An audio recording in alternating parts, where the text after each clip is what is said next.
Welcome into another edition of the Hang Time Podcast. Sekou Smith here in Denver, trying to find my way to the Bay Area for the Western Conference Finals. John Schumann, still in Toronto, still trying to process the unbelievable shot Kawhi Leonard made to propel the Toronto Raptors to the Eastern Conference Finals. Shu, this is unprecedented stuff we got from the conference semifinals. I mean, we were looking forward to the semifinals. I know we've been talking about it on the podcast here all season long, basically. But how about that? Living up to the hype. 2 Game 7s on Sunday.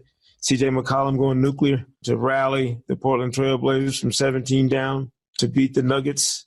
And then Kawhi putting a capper on an unbelievable day with an unbelievable shot. Yeah, I'm still processing everything that happened here last night. I think I did in my story from last night. You could just break down that last Toronto possession in so many ways, just from Leonard catching the ball, and basically he's 30 feet from the basket, sort of on the left side of the floor a little bit. And then he gets all the way to the right corner where he finally finds the space to launch that shot. And it takes a lot of skill just to give it a chance, from where he jumped with Embiid in his face, fading out, his momentum taking him out of bounds. Just to give that shot a chance to go in takes a ton of skill. And then obviously a fortunate bounce. Although, it's funny, with Embiid there, he's got to launch it high, right, to get it over the right hand of the 7-footer. And because he launched it high, the entry angle as it hits the rim is different than if he was shooting a normal shot.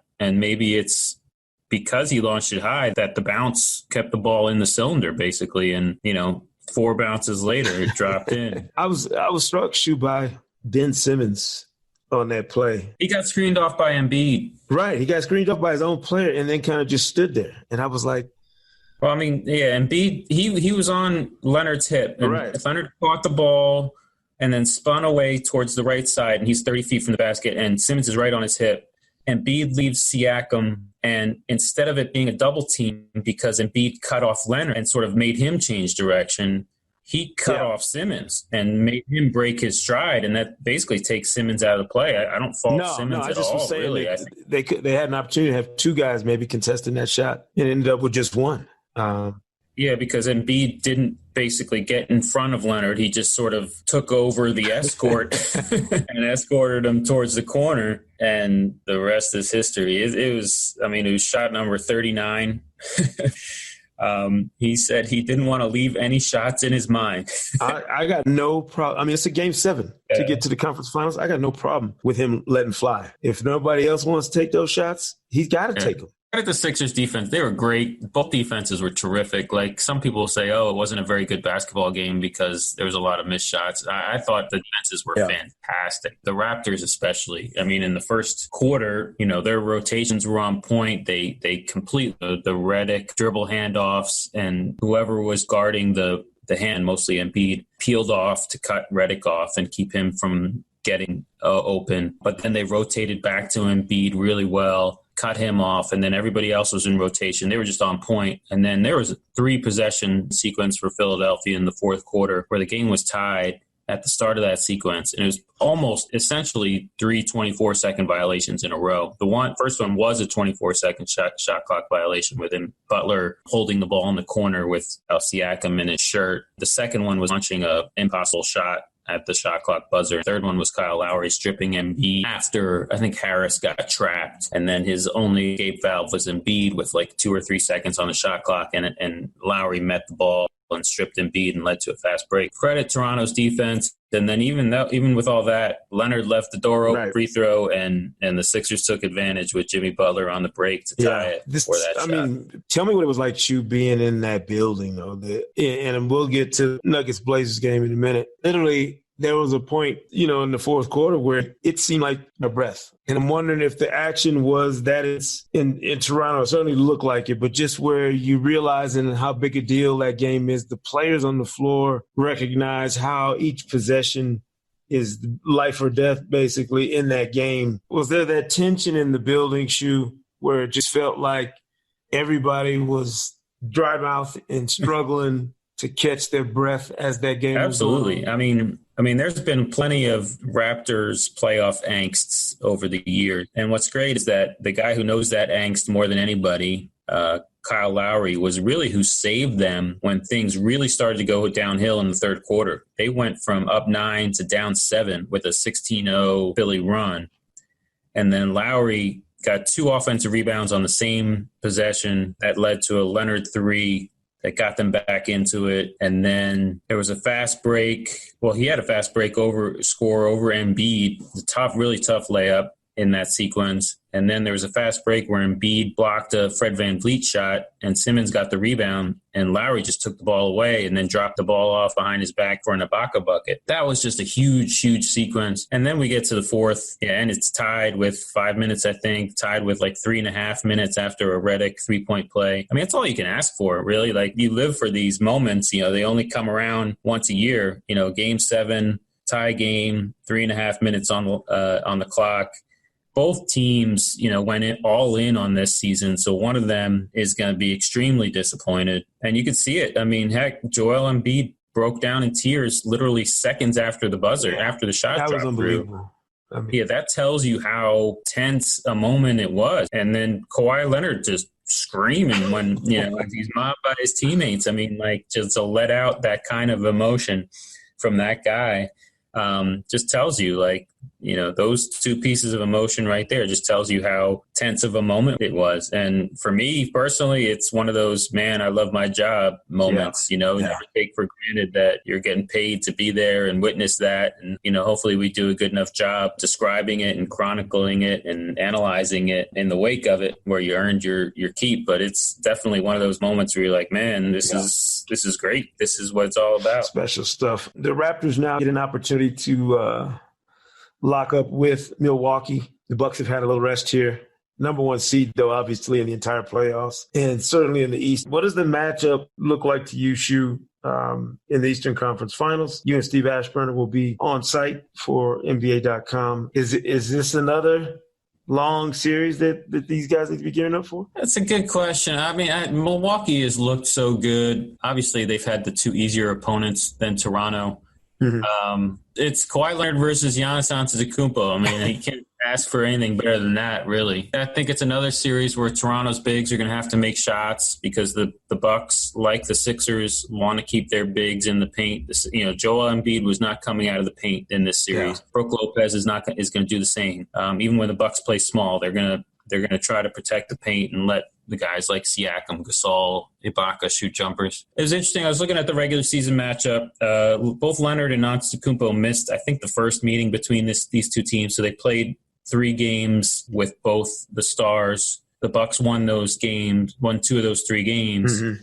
But the Raptors outscored the Bucks when both of those guys were on the floor. And it was like, if you look at Kawhi Leonard's on-off numbers as far as the Raptors offense in the playoffs, the Raptors have been about 30 points per 100 possessions better offensively with Kawhi Leonard on the floor versus off the floor, which is just ridiculous. Right. Basically, their offense drops off a cliff when he steps off the floor. It's basically the same when you look at their offense versus Milwaukee in the regular season, about 30 points per 100 possessions better with him on the floor, even though his sort of usage rate was a little bit lower than normal against Milwaukee. You know, they did a decent job of taking the ball out of his hands. Kyle Lowry was shot awfully against Milwaukee in the regular season. He was 1 for 20 from 3-point range against the Bucks in the regular season. Serge Ibaka took a ton of shots, but I think only one of the games was after the Gasol trade. So we really haven't seen, you know, these teams as instituted against each other. So, but I do like, you know, you have to favor Milwaukee just because they've been so good. They are just so good at both ends of the floor, and I think they have to the series, whereas Toronto is sort of still searching for answers beyond Leonard's offense. Their defense, like I said, was fantastic in that series, but obviously Antetokounmpo is a different kind of monster that they haven't played yet. I mean, he presents all sorts of different problems. What is John Schuhmann's assessment of that series? You know, I think Bucks in 6, 5, 6 or 7. I would say if you pick a team and then say 4 or 5 or 6 or 7, I'll say Bucks in 6 or 7. Although, you know, Bucks in 4 or 5 wouldn't shock me all that much. I think a Raptors win would surprise me, but they're 2 complete teams, and you know, both teams can win any given night.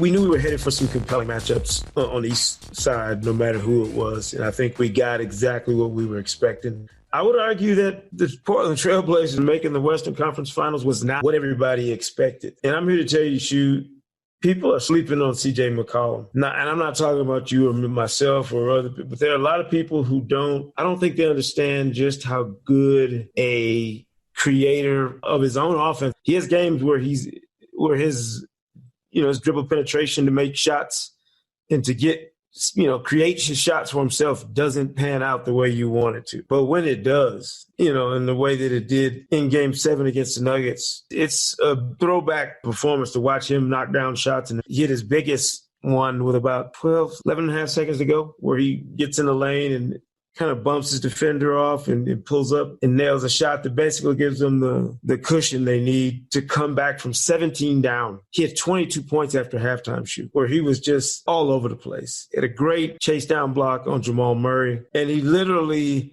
silenced a crowd. I'm telling you, he shut up the entire Pepsi Center crowd except for the Trailblazers contingent that was sitting over in the corner behind their bench, and a team having a celebration shoe after they won a game. Like, you could hear it. Interview room at Pepsi Center was on the other side of their locker room. So you can hear, when everybody's coming to the presser after the game, you can hear the Portland line still going crazy as they rally in that game. And I think Denver had their youth and inexperience show up at the worst time. They literally gambled in the second half and could not catch their breath. They could not settle down and figure out how to be effective late in that game. Nikola Jokic was fantastic throughout these playoffs. Even he wore down and got fatigued to the point where he couldn't process possession after possession, how to get what he needed to help them hold on to that lead and then get out of that hole. It was weird. It was a 5-point game when Rodney Hood hyperextended his knee, got bumped from behind by, I think, Torrey Craig. That was when everything changed. Terry Stotts put Evan Turner in, basically gave Evan Turner the ball as the point guard because Dame Lillard was struck horribly, could not find his shot, and turned the game over to Evan Turner, who had all of 7 points. Entire series before that game, he had 10 in the fourth quarter shoot and the ceiling free throws with 2 seconds left. And I know you didn't get a chance to watch it, obviously, but if somebody had told you the way Portland won that game, with CJ and not, scoring 37 and putting the team on his back, you've been shocked? I did watch the fourth quarter. We were watching it at the arena before the Toronto game started. It just seemed like Denver was just a little bit uncomfortable in their offense, and the shots that they let fly were just uncomfortable. Like, that's a tense moment. It's tough in a moment like that, and it's where you got to credit a guy like McCollum. A pull-up mid-range shot over 1,230 games of NBA regular season basketball is the least efficient shot on the floor, right? And we can talk about analytics all we want, and how over the course of a season you want to minimize your mid-range, you want to shoot layups and threes. But in a moment like that, when you need a bucket, you have a guy who can get off a shot in rhythm and comfortable shot and is sort of a money mid-range shooter like C.J. McCollum or, say, a Kevin Durant or even a Curry. That's a great shot because it's more comfortable than, say, a Nugget shooting a tougher shot.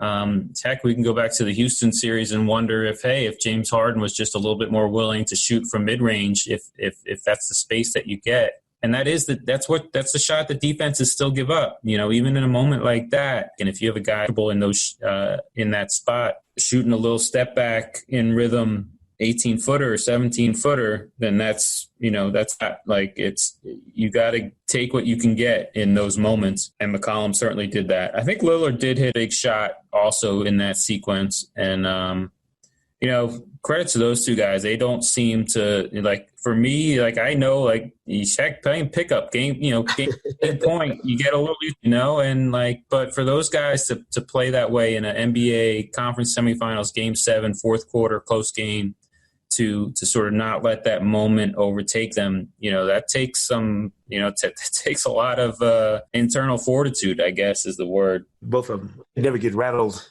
or seem to never get rattled. Super impressive about them. But you met Houston, and we hadn't talked on the podcast here since the Rockets. I don't even know how to explain what happened to the Rockets. other than they got splashed. Steph and Clay and the Warriors went to Houston in a game 6 shoe and buried them, and late. And it was what I was belly aching about when James Harden didn't wrestle control of Game 5 away. I thought that was a clear opportunity for he and the Rockets to win that series, because I felt like if they didn't, after Kevin Durant got the calf strain, and if they allowed the Warriors to show up for Game 6 with an opportunity to move on, the Warriors would find some way to do it, and they did. Steph and Clay both going crazy. In the first half, Steph in the second was just unbelievable shot scout yesterday. And I asked him before the game, I said, how is it possible to defend the Warriors when Steph and Clay start making those unbelievable shots? I mean, they made literally shots that nobody else in the league is going to take or make sometimes. And he said, there is none. He said, there's no way for you to defend Steph when he gets in the bag like that. He's either going to make them or miss them in the consequence. He said, but there's no way you're preventing him from getting and then, taking those shots off the dribble when he's got an advantage, big defender on him, and can shoot that kind of, advantage over a guy who's clearly incapable of staying in front of him. They now have an opportunity, which is just staggering to me, to go to 5 straight finals if they can beat Portland in the conference final shoe. Sean Powell is picking a sweep. I don't know that I'm on board with a sweep. I'm thinking 5 games. Split the season series, and I think Portland played pretty well against Golden State in the regular season. I mean, both teams are diminished, obviously. Injuries. We don't know what Hood's availability will be. Nurkic is out already. KD is not going to play in Game 1 at least, but he and Boogie, I guess, are both potentially on track to return at some point if need be, if the series, goes long. I just don't – Portland has defied the odds so often, in this postseason, that I'm not ready to write them off as going to get swept. But I do, the Warriors are, and you look at what they did to the Rockets. It'd be hard to do anything other than ride with the Warriors at this stage of the game. Yeah, and Houston's going to go look back at that series. It's going to be hard to get over that series all within 5 points in the last 5 minutes. So they were taking in that series. And, we'll year 5 of this Warriors run, maybe year 3 with Durant, there's been closer calls, but that one was a series I'll always remember just because of how close everything was. And maybe for Portland, everything is gravy from now on, but I give them a puncher's chance just because, the Warriors still, as good as they have been in certain moments, overall, they're not as good as they've been in the last 2 years. They're still a little bit more vulnerable than they've been in the past. And so, if it's Portland, if it's Milwaukee or Toronto I think there's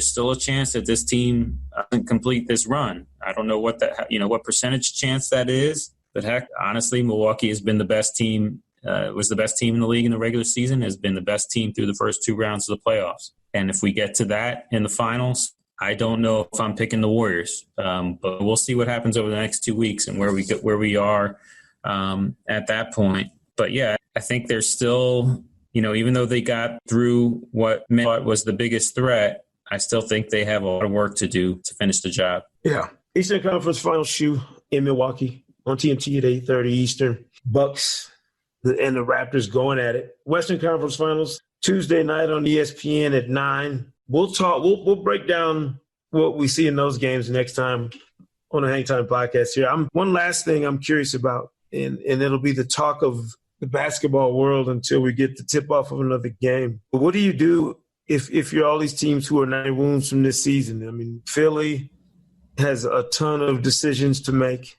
A young team like the Nuggets deciding what to do with their young roster and who fits where. What's the biggest priority in addition to the draft lottery Tuesday night, where everybody's anxious to see who's going to get the right to draft Zion Williamson? Lakers hire Frank Vogel, which is a podcast into itself. What's the one thing you'll be thinking about non-conference finals related as we head to tip-off on Tuesday night? Well, we still have a month and a half before free agency, and that's sort of the big story, obviously, with Philly, with Boston. Heck, by the time people listen to this podcast, we might have some clarity on It's Brett Brown's job. Is everybody that adamant that he's the issue and he's got to go? To me, he's not. I thought he did adjusting making some adjustments. The Brooklyn series making some adjustments. In this series, obviously, the Sixers probably, for all the talent they have, did not get as far as they should have. But Embiid was far less than 100% for almost the entire playoff run, and it's together very long. So we'll see. And it's just weird, like to hear, as a team is in the conference semifinals playing Game 7, to hear more stories come out that if they lose, he's going to get fired. I mean, so it just tells me, is there somebody in the front office that wants him fired or doesn't want him as the coach, and therefore has a piece of, do they not want them to win, advance to the conference final? It's just a weird situation. He sort of brushed it off after the game last night. Just said, "Hey, that's for the team to deal with." So we'll see. That guy has been through a lot with this friend there. He was there at the very bottom of it, and I thought he did a fantastic job in those first couple of years of building a foundation for what we see now, and which was a really good team that just fell short by the slimmest of margins. Yeah, the drama never ends. We'll be back on Thursday with a couple of games in the bucket for the conference finals. Follow all our playoff coverage on NBA. Got the series covered from opening tip to final buzzer and in between. Enjoy the Eastern Conference Finals. I'll do the same out west here. Be sure to subscribe to Hang Time on Apple Podcasts, Spotify, wherever all season long. Don't forget to leave a review. We will see you next time on the Hang Time Podcast.